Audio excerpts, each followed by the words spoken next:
오늘 우리에게 주신 하나님의 말씀은 여호수아서 5장 2절에서 12절까지 말씀입니다. 여호수아 5장 2절에서 12절까지 말씀 봉독하겠습니다. 그때 여호와께서 여호수아에게 이르시되 너는 부싯돌로 칼을 만들어 이스라엘 자손들에게 다시 할례를 행하라 하시매 여호수아가 부싯돌로 칼을 만들어 할례 산에서 이스라엘 자손들에게 할례를 행하니라. 여호수아가 할례를 시행한 까닭은 이것이니 애굽에서 나온 모든 백성 중 남자곤 모든 군사는 애굽에서 나온 후 광야길에서 죽었는데 그 나온 백성은 다 할례를 받았으나 다만 애굽에서 나온 후 광야길에서 난 자는 할례를 받지 못하였음이라. 이스라엘 자손들이 여호와의 음성을 청종하지 아니하므로 여호와께서 그들에게 대하여 맹세하사 그들의 조상들에게 맹세하여 우리에게 주리라고 하신 땅 곧 젖과 꿀이 흐르는 땅을 그들이 보지 못하게 하리라 하시매 애굽에서 나온 족속 곧 군사들이 다 멸절하기까지 40년 동안은 광야에서 헤매었더니 그들의 대를 잇게 하신 이 자손에게 여호수아가 할례를 행하였으니 길에서는 그들에게 할례를 행하지 못하였으므로 할례 없는 자가 되었음이었더라. 또 그 모든 백성에게 할례 행하기를 마침에 백성이 진중 각 처소에 머물며 낫기를 기다릴 때에 여호와께서 여호수아에게 이르시되 내가 오늘 애굽의 수치를 너희에게서 떠나가게 하였다 하셨으므로 그곳 이름을 오늘까지 길갈이라 하느니라. 또 이스라엘 자손들이 길갈에 진쳤고 그달 14일 저녁에는 여리고 평지에서 유월절을 지켰으며 유월절 이튿날에 그 땅의 소산물을 먹되 그날에 무교병과 볶은 곡식을 먹었더라. 또 그 땅의 소산물을 먹은 다음 날에 만나가 그쳤으니 이스라엘 사람들이 다시는 만나를 얻지 못하였고 그 해에 가나안 땅의 소출을 먹었더라. 아멘. 여호수아서를 우리가 계속 보고 있습니다. 여호수아서 1장에서부터 5장까지 내용을 보면 여호수아서 전체 내용으로 볼 때 가나안 땅을 정복하는 이야기의 서론에 해당이 되고 가나안 땅에 들어가기 위한 준비 과정이 1장에서부터 5장까지다 이렇게 볼 수가 있습니다.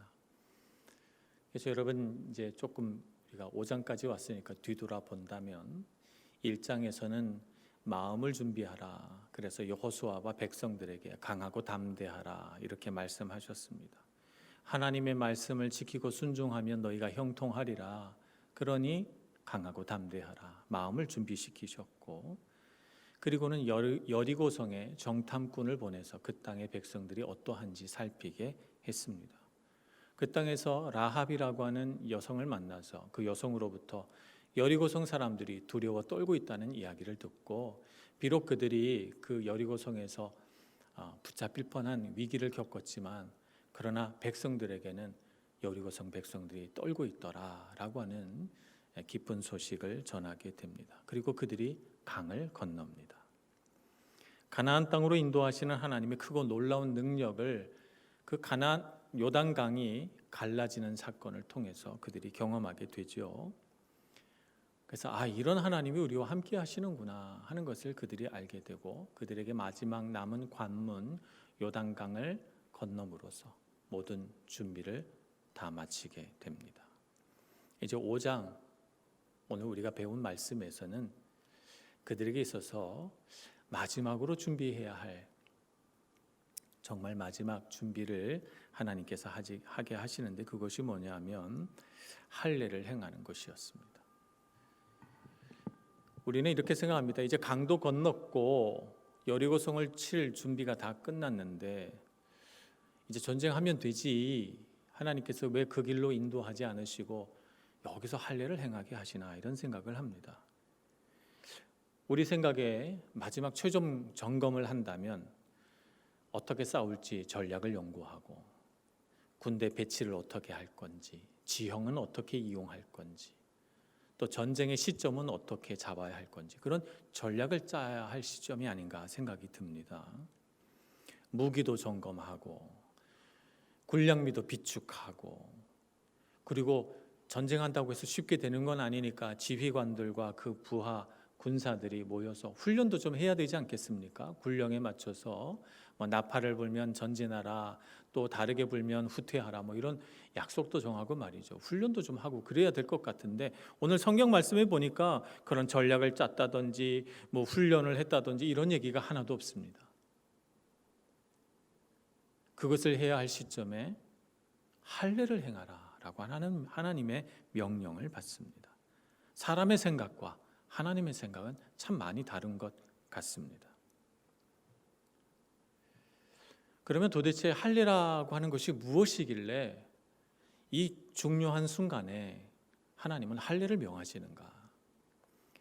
할례라고 하는 것은 남자아기가 태어나면 유대 율법을 따라서 8일 만에 남자아이 생식기의 끝을 끊어내는 의식을 할례라고 합니다. 생식기 껍질을 끊어내는 것이죠. 최초의 할례가 우리 성경에 기록되어 있는 부분은 창세기 17장입니다. 하나님께서 아브라함과 언약을 세우시고 그 언약을 따라서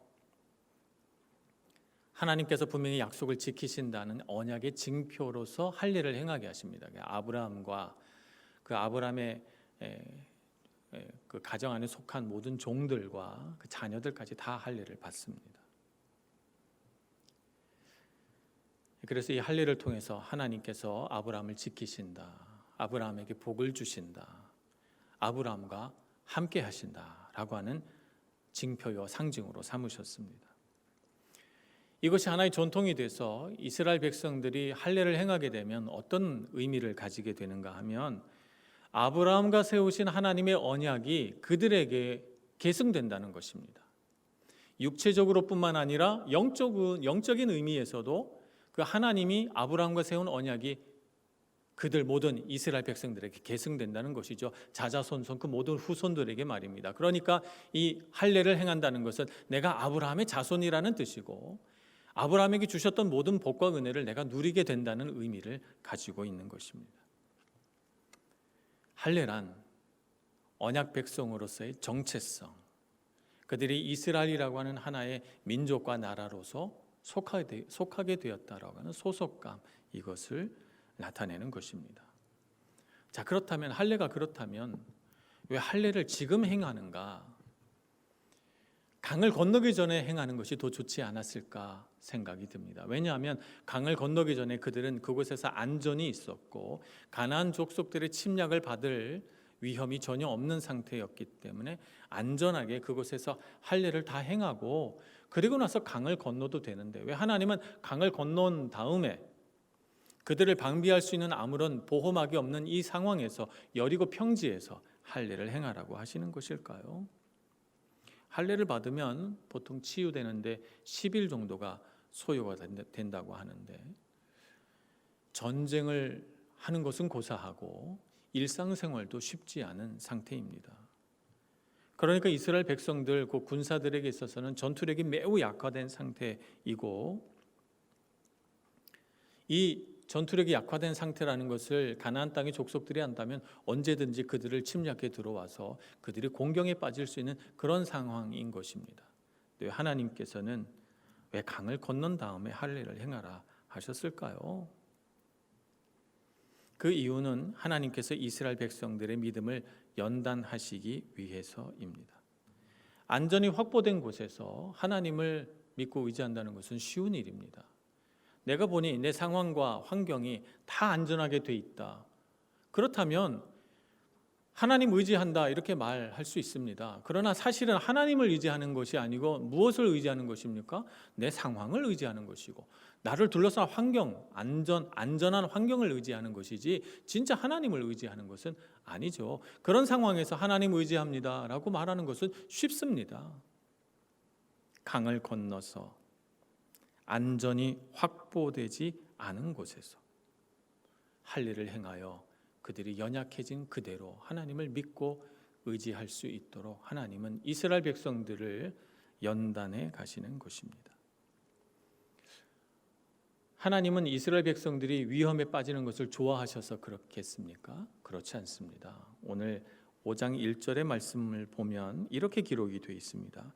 요단 서쪽의 아모리 사람의 모든 왕들과 해변의 가나안 사람들의 모든 왕들이 여호와께서 요단 물을 이스라엘 자손 앞에서 말리시고 우리를 건너게 하셨음을 듣고 마음이 녹았고 이스라엘 자손들 때문에 정신을 잃었더라. 하나님은 알고 계십니다. 가나안 족속들이 그들이 요단강을 멈추게 하시는 하나님의 기적을 통해서 가나안 땅으로 들어왔다는 사실을 듣고 굉장히 놀라고 두려워해서 정신을 잃을 지경까지 이르렀다는 것을 하나님은 아십니다. 안전하다는 것을 압니다. 그러나 이스라엘 백성들은 잘 모르죠. 그래서 하나님께서는 그들이 안전이 확보된 곳이 아니라 안전이 확보되지 않은 곳에서 이미 하나님께서 다 안전하게 해놓으셨지만 그러나 그곳에서 그들이 자신을 둘러싼 환경이나 상황을 의지하지 않고 하나님을 의지하고 믿음으로 결단하며 성장해 나가기를 원하셨습니다. 그래서 강을 건너서 할례를 베푸신 것이죠. 여호수아서 1장 8절에 하나님께서는 이렇게 여호수아와 백성들에게 말씀하셨습니다. 이 율법책을 내 입에서 떠나지 말게 하며 주야로 그것을 묵상하여 그 안에 기록된 대로 다 지켜 행하라. 그리하면 내 길이 평탄하게 될 것이며 내가 형통하리라. 여러분 이 말씀을 읽어보고 또 읽어보시기 바랍니다. 이 말씀에서 여러분의 소망이 있고 소망을 발견하시고 힘을 얻으시기를 바랍니다. 여러분 이 말씀에 내가 상황과 환경을 다 조성해 놓았으니 너는 형통할 것이다 이렇게 돼 있습니까? 내가 너희에게 무기를 잘 준비시켜 줄 테니 너희는 안심하라 이렇게 돼 있습니까? 내가 너희들 성을 쌓아 줄 테니 너희는 형통할 거다 이렇게 돼 있습니까? 그렇지 않죠? 어떻게 돼 있습니까? 하나님의 말씀을 묵상하고 그 말씀대로 다 지켜 행하라. 그리하면 형통하리라. 우리 인생의 형통이 내 환경이 내가 원하는 대로 잘 조성이 되고 상황이 모든 것이 내가 원하는 대로 된다고 해서 형통한 것이 아닙니다. 우리 삶의 형통이라고 하는 것은 하나님 손 안에 있습니다. 때로는 위험한 것 같은 그런 상황이나 환경 속에서도 하나님께서 모든 일들을 다 예비해 놓으셔서 내 눈에 보기에는 위험해 보이지만 하나님께서 함께 하심으로 안전하고 능력을 발휘하는 순간이 오기도 하고 내 눈에 보기에는 정말 안전한 것 같고 모든 일들이 다 잘 될 것 같은데 그런데 하나님의 뜻을 거슬름으로 인해서 화를 자초하는 일도 있습니다. 여러분 다윗이 광야에서 죄를 범했습니까? 왕궁에서 편안하고 모든 일이 잘 되는 것처럼 보일 때 죄를 범했습니까? 그가 밧세바를 범한 것은 광야가 아닙니다. 왕궁에서 편하고 모든 일들이 잘 되고 있다고 생각해서 왕이 출전하는 그때가 돌아왔음에도 불구하고 전쟁터로 가지 않고 왕궁에서 늦게까지 실컷 자다 일어나서 옥상을 거닐다가 범죄하게 된 것입니다. 여러분, 우리는 하나님을 신뢰하며 살아가야 되겠습니다. 우리의 안전은 상황에 있지 않습니다. 우리의 안전은 하나님께 있습니다. 하나님의 말씀을 잘 듣고 하나님의 명령을 지켜 행하는 자가 형통합니다. 그래야만 우리 마음속에 있는 두려움에서 우리는 자유해지고 그럼으로써 우리가 참 하나님의 백성의 삶을 살아갈 수 있게 되는 것이죠. 아무리 안전하다고 생각해도 마음에 두려움이 있으면 그 두려움은 우리를 자유롭게 못 해줍니다. 그러나 믿음이 있으면 믿음은 우리를 자유하게 해줍니다. 자, 그렇다면 하나님은 왜 할례를 받으라고 하시는가? 할례를 받는 이유를 한번 생각해 보십시다. 5절 말씀에 보면 간단한 이유는 이 백성이 할례를 받지 않았기 때문입니다. 애굽에서 탈출한 백성, 그러니까 애굽에서 살다가 나온 백성들은 할례를 받았습니다. 그들은 아마 아브라함의 자손이라고 해서 자자손손 할례를 행하는 그런 전통을 가지고 할례를 받았던 것 같습니다. 그런데 광야에서 태어난 사람들, 새로운 세대는 할례를 받지 못했습니다. 7절 말씀에 보면 이렇게 기록되어 있습니다. 후반절에 길에서는 그들에게 할례를 행하지 못하였으므로 할례 없는 자가 되었음이었더라. 이렇게 기록하고 있습니다. 그러니까 나그네 길, 광야길은 아직 도착하지 못한 곳이고 그들은 아직 진행 중에 있었기 때문에 할례를 행하지 않았다는 것입니다. 그러니까 그런 의미에서 생각해 본다면 가나안 땅으로 들어왔으니까 하나님께서 약속하신 땅에 도착했으므로 할례를 행한다. 이렇게 첫 번째 의미를 생각해 볼 수 있습니다. 그런데 오늘 여호수아 5장 9절에 보면 진짜 이유가 나타나 있습니다. 하나님께서 여호수아에게 이렇게 말씀하십니다. 여호와께서 여호수아에게 이르시되 내가 오늘 애굽의 수치를 너희에게서 떠나가게 하였다 하셨으므로 그곳 이름을 오늘까지 길갈이라 하느니라. 길갈은 굴러가다 이런 뜻입니다. 애굽의 수치가 돌이 굴러가듯이 굴러가서 사라져 버렸다 이런 말이죠. 핵심은 할례를 받지 못했으니까 할례를 주는 것이다. 표면적인 이유고 진짜 이유는 애굽의 수치를 이스라엘 백성들에게 제하기 위하여 할례를 주신 것입니다. 그렇다면 애굽의 수치란 무엇일까요? 애굽에서 종노릇한 것이 수치입니까? 무엇을 애굽의 수치라고 말하는 것입니까? 성경에서 말하는 애굽의 수치란 그들이 노예 생활했다는 것이 아니고 애굽에서 나올 때 하나님께서 약속하신 목적이 있어요. 그게 뭐냐면 젖과 꿀이 흐르는 땅, 하나님께서 아브라함과 이삭과 야곱에게 주신 땅, 그 땅에 너희들이 도달하리라. 내가 그 땅으로 너희를 보내주리라 라고 하는 이 출애굽의 목적을 이루지 못했다는 말입니다. 그들이 떠난 지 1년 반 만에 가데스 바네에 도착해서 하나님께서 그 땅으로 들어가게 하려고 했는데 이스라엘 백성들이 두려워 떨면서 뒷걸음질 치죠. 그래서 광야 40년, 그들이 정탐했던 40일을 하루를 1년으로 계산해서 40년을 방황하게 됩니다. 그래서 애굽 땅에 있는 백성들과 가나안 땅에 있는 백성들과 많은 백성들이 이스라엘 백성들을 보며 조롱하고 멸시하여 말하기를 하나님께서 저 백성을 버리셨다. 애굽 땅을 탈출시키기는 했으나 가나안 땅에는 들어가지 못하게 했다라고 하는 조롱을 받았다는 것입니다. 이것이 바로 이스라엘 백성들이 겪은 애굽의 수치입니다. 이렇게 된 이유는 그들이 몸은 출애굽했으나 마음은 출애굽하지 못했기 때문입니다. 몸은 애굽 땅에서 나왔는데 마음은 아직도 애굽 땅에 종노릇하던 그 마음은 그대로인 것입니다. 그러니까 가나안 땅에 그 크고 장대한 사람들을 보니 겁을 먹고 그들이 가진 철병기와 그들 성읍을 둘러싼 산성을 보니까 겁이 더럭 난 거예요.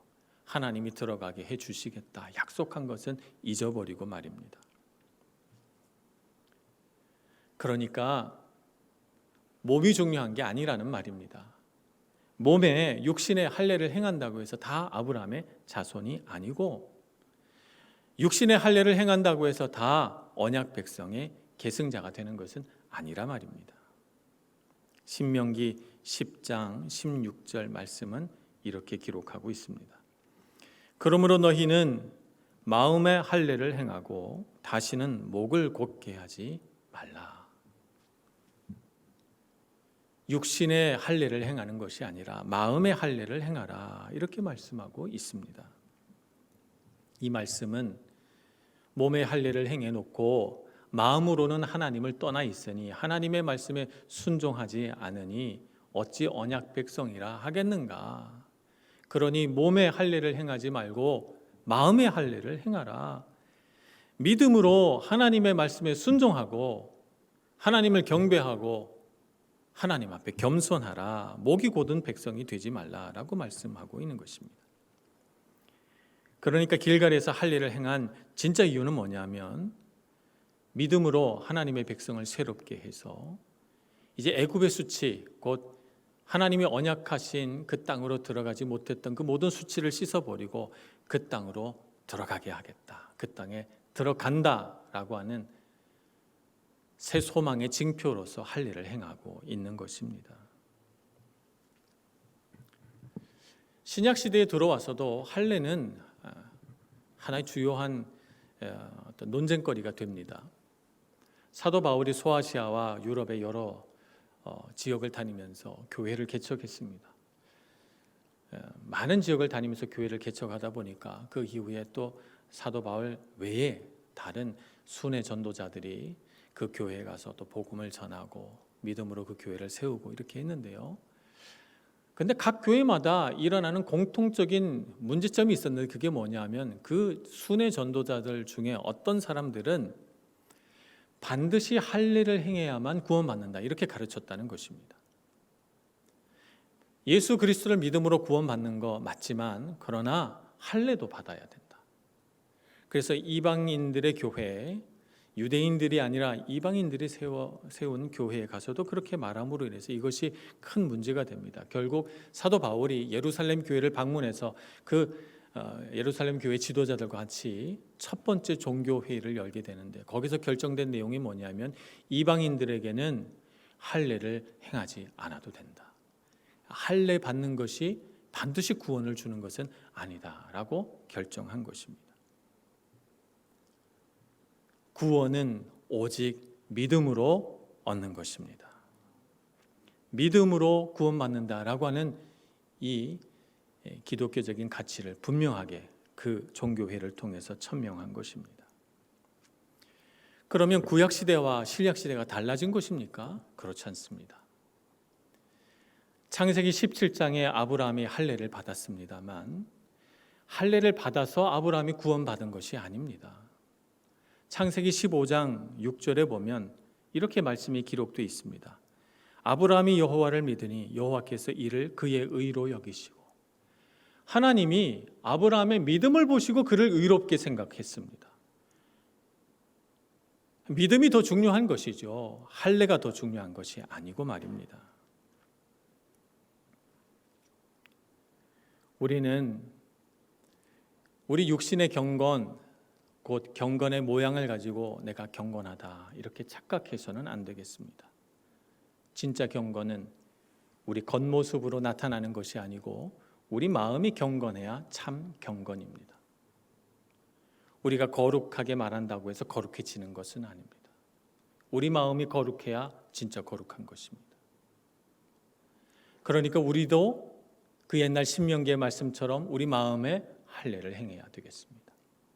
하나님의 말씀 앞에 겸손히 엎드리고 주님 말씀을 지켜 행하려고 노력하고 매일매일 주님의 말씀을 묵상하고 그 말씀대로 살려고 하는 사람에게 하나님은 은혜를 주시고 복을 주시고 아브라함의 언약을 세우실 것입니다. 우리는 이러한 믿음으로 구원받는다는 새 언약의 징표를 우리 몸에 가지고 있습니다. 그것을 골로새서 2장 11절에서는 이렇게 말씀합니다. 2장 11절에서 12절 말씀입니다. 또 그 안에서 너희가 손으로 하지 아니한 할례를 받았으니 곧 육의 몸을 벗는 것이요 그리스도의 할례니라. 너희가 세례로 그리스도와 함께 장사되고 또 죽은 자들 가운데서 그를 일으키신 하나님의 역사를 믿음으로 말미암아 그 안에서 함께 일으키심을 받았느니라.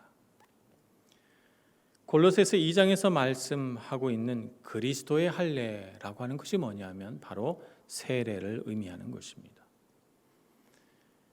우리 신약 시대에는 몸에 할례를 행하지는 않습니다. 유대인들은 할례를 행해야 할 수도 있겠습니다만 우리 이방인으로서 하나님의 자녀가 된 우리 모든 그리스도인들은 할례를 행하지는 않습니다. 그러나 그리스도의 할례는 받습니다. 그것이 무엇입니까? 세례입니다. 세례의 의미는 이렇습니다. 그리스도와 함께 죽고 그분과 함께 다시 산다 이런 말입니다. 그래서 예수 그리스도의 보혈의 피로 씻음같이 그 세례의 물로 우리의 죄를 모두 다 씻고 죄로 인해 죽을 수밖에 없는 우리 몸은 예수님과 함께 십자가에서 죽고 그분이 다시 무덤에서 살아나신 것처럼 우리도 죽음의 권세 이기고 다시 살아난다 이 말입니다. 그래서 우리가 사는 것은 다 그리스도의 능력으로 산다라고 하는 의미로 세례를 받습니다. 그러니 여러분, 우리 마음에 할례를 행하고 우리 마음이 하나님 앞에 바로 서야 되겠습니다. 이스라엘 백성들이 길갈에서 할례를 행함으로써 하나님의 언약 백성으로서의 의미를 새롭게 한 것처럼 오늘 우리도 하나님의 자녀로서의 분명한 정체성을 가지고 살아가야 되겠습니다. 새 시대를 앞에 두고 머뭇거리고 세상적인 관점에서, 내 인간적인 관점에서 준비하느라고 너무 바쁜 나머지 우리가 진짜 준비해야 될 영적인 준비를 소홀히 하지 않는 여러분들 되시길 축복합니다. 그리고 나서 오늘 여호수아서 5장을 보니까 유월절을 지킵니다. 할례를 첫째 달 10일에 받았는데요. 유월절은 14일에 지키게 됩니다. 그러니까 할례를 받은 지 4일 만에 유월절을 맞이하게 된 것이죠. 유월절을 맞이해서 성경에서 가르친 대로 무교병과 그 땅의 볶음곡식을 먹습니다. 그 땅의 소산들을 먹은 다음 날 만나가 그칩니다. 만나가 그쳤다는 것은 광야 시대가 끝났다라고 하는 것을 말하는 것입니다. 하나님께서는 만나를 통해서 주시던 은혜의 문을 닫고 새로운 은혜의 문을 열어주십니다. 그것이 뭐냐면 가나안 땅의 소출을 먹고 그것을 누릴 것이다 라고 하는 새로운 은혜의 문이죠. 만나라고 하는 것은 광야라고 하는 특수한 환경 속에서 주신 하나님의 은혜입니다. 광야는 모든 것이 결핍되어 있기 때문에 그래서 그들이 광야에서 농사를 짓는다거나 혹은 어떤 목축을 한다거나 하는 일들이 거의 불가능하지 않습니까? 그래서 만나를 주심으로 하나님의 은혜의 문을 여셔서 그래서 광야를 지나게 하셨습니다. 이제 광야가 아닙니다. 가나안 땅에 들어왔고 그들에게 새로운 시대가 펼쳐집니다. 그 땅은 곡식을 생산해내는 땅입니다. 그래서 그 지방의 소출로 그 비옥한 땅에서 농사를 지은 그 곡식으로 그들이 먹고 누림으로써 하나님의 은혜를 새로운 통로로 경험하게 되는 것입니다. 그러니까 은혜의 통로가 바뀐 것일 뿐 하나님의 은혜가 멈춘 것은 아닙니다. 광야에서 그들이 만나를 먹음으로써 하나님의 은혜를 누렸던 것처럼 가나안 땅에서 그들이 농사지어 그들이 얻은 곡식도 하나님의 은혜라는 사실을 기억해야 됩니다. 아무리 사람이 수고해도 하나님이 열매 맺게 하지 않으시면 우리가 그 열매를 맛볼 수가 없는 것이죠. 그러니 여러분, 시대가 바뀌어서 하나님이 은혜를 공급하시는 통로가 달라졌다고 하나님의 은혜가 멈췄네 이렇게 생각하지 마시기 바랍니다. 은혜의 통로가 바뀌었을 뿐입니다.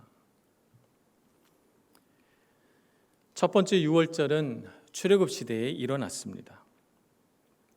첫 번째 유월절에는 문설주에 어린 양의 피를 발라서 하나님의 백성이 있는 집이라고 표시를 했죠. 그 죽음의 사자가 애굽 땅을 다니면서 각 집의 장자를 죽일 때에 이스라엘 백성들의 집은 넘어갔습니다. 그래서 넘어가다라고 하는 뜻으로 유월절이라고 부릅니다.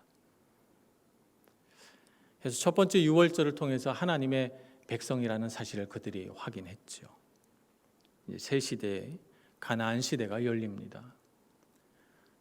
가나안 시대를 열면서 그들이 다시 유월절을 지킵니다. 이 유월절은 할례의 피로 지킵니다. 할례의 피를 흘림으로써 하나님의 언약 백성인 것을 재확인합니다. 하나님께서는 새 시대에는 새 은혜의 통로를 사용하시고 새 시대에는 새로운 삶의 방식들을 요구하십니다. 오늘 우리가 살아가는 시대도 마찬가지입니다. 우리의 역사는, 우리가 살아가는 시대는 과거를 반복하지 않습니다. 늘 우리 앞에 새로운 시대가 놓여져 있습니다. 예수님은 이 새 시대를 살아가는 우리에게 새 술은 새 부대에 담으라 가르쳤습니다. 마태복음 9장 17절 말씀에 보면 이렇게 기록하고 있죠. 새 포도주를 낡은 가죽 부대에 넣지 아니하나니 그렇게 하면 부대가 터져 포도주가 쏟아지고 부대도 버리게 됨이라. 새 포도주는 새 부대에 넣어야 둘이 다 보존되느니라. 새 시대에는 새로운 패러다임이 요구된다는 말입니다. 마태복음 9장에 보면 예수님께서 이 말씀을 마치시고 사역을 하러 가시는데, 이 말씀을 마치시고 나자마자 일어나는 첫 번째 사건이 뭐냐 하면 12년 혈루병 앓던 여인이 낫는 사건입니다. 12년 동안 이 병을 고치려고 별의별 일을 다 했고 많은 의사를 찾아다녔지만 병이 낫질 않았어요. 그래서 이제 예수님을 찾아온 것이죠. 예수님을 많은 사람들이 애워싸며 밀고 가는데, 이 피를 흘리는 부정한 병을 갖고 있는 여인을 누가 상대나 해주겠습니까? 그런데 이 여인이 그 순간에 놀라운 생각을 합니다. 어떤 생각을 하는가 하면, 그 여인이 생각하기를 마태복음 9장 21절, 이는 제 마음에 그 겉옷만 만져도 구원을 받겠다 함이라. 아무도 그런 생각을 못했습니다. 거기 있는 많은 사람들이 예수님을 둘러싸고 있지만 이 여인과 같은 생각을 한 사람은 아무도 없었습니다. 믿음으로 새로운 생각, 새로운 도전을 한 것이죠. 애워싸고 미는 그 무리들 틈에서 이 여인은 손을 뻗어 예수님의 겉옷을 붙듭니다. 그리고 예수님의 몸에서 능력이 나오게 되죠. 예수님이 이 여인을 돌아보시고 이렇게 대답하십니다. 딸아, 안심하라. 내 믿음이 너를 구원하였다. 코로나로 인해서 정말 새로운 시대를 살고 있습니다. 우리가 이전 세대는 한 번도 경험해 보지 못한 새로운 시대입니다. 새로운 시대를 살아가다 보니 우리가 정말 다양한 경험을 합니다. 이전에는 정말 하나님의 은혜로 여겼던 그 통로가 막히는 것을 경험합니다. 하나님은 은혜의 통로를 바꾸시는 것이지 은혜의 통로를 막아버리시는 것이 아닙니다. 다른 은혜의 통로를 여십니다. 우리가 새 시대에 적응하기 위해서는 어떻게 해야 됩니까? 새 포도주는 새 가죽 부대에 담아야 되기 때문에 우리는 이 혈루병 앓는 여인과 같이 새로운 믿음의 도전을 해나가야 됩니다. 아무도 하지 못했던 새로운 생각, 새로운 믿음을 가지고 말입니다. 그래서 믿음의 손을 내뻗어야 됩니다. 하나님께서는 언제나 우리 곁에 계시고 믿음으로 도전한 사람에게, 이 여인에게 대하듯 자유롭고 따뜻한 목소리로 따라 안심하라 하듯이 우리에게 말씀하시기 때문입니다. 광야를 떠난 새로운 세대가 가나안 땅에 들어왔습니다. 이 새로운 세대가 길갈에서 할례를 행합니다. 그들이 준비해야 할 많은 준비들이 있음에도 불구하고 전략도 짜고 군량미도 비축하고 각종 무기를 점검하고 그들이 훈련도 받아야 됨에도 불구하고 그들이 가장 먼저 한 일은, 가장 우선되어야 한 일은 할례를 행하며 하나님의 언약 백성인 것을 확인하는 일이었습니다. 우리도 새 시대에 할 일들 많습니다. 스펙도 준비해야 되고요. 자격증도 따야 되고요. 인맥도 구축해야 됩니다. 할 일 많이 있습니다. 그런 일들 다 해야 되겠지만, 그러나 정말 우리 삶의 우선순위는 무엇입니까? 하나님의 자녀라고 하는 정체성을 바로 세워야 됩니다. 하나님께서 나를 택하시고 나를 부르시고 나를 여기까지 이끄셨다. 그러므로 하나님께서 나를 계속해서 인도해 가실 것이다. 나를 지키시고 보호할 것이다. 라고 하는 하나님의 언약 백성으로서의 분명한 정체성, 분명한 자신감을 가져야 할 것입니다. 그러니 여러분, 오늘 이 시대를 살아가기 위하여 준비하면서 여러분도 하나님 앞에 영적인 할례를 받으시기를 바랍니다. 잘 준비되시는 여러분들 되시기를 축복합니다.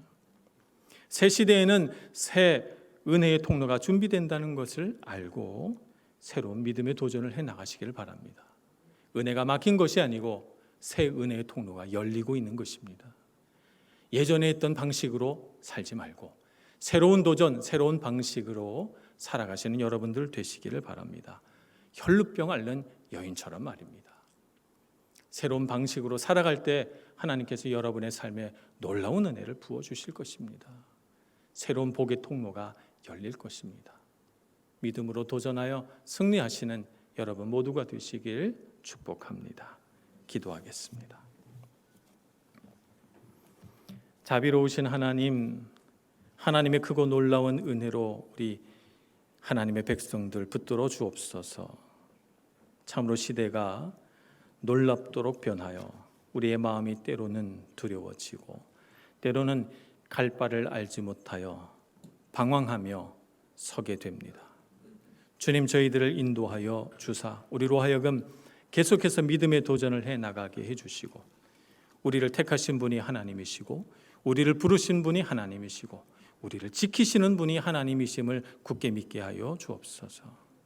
하나님의 언약 백성으로서의 높은 자존감과 믿음의 능력을 갖추고 새 땅 가나안 땅을 향하여 용기 있게 전진하는 저희들 되게 해주시고 하나님께서 주신 모든 것 다 성취하여 하나님께 영광 돌리는 저희들 되게 하여 주옵소서. 예수님의 이름으로 기도합니다. 아멘.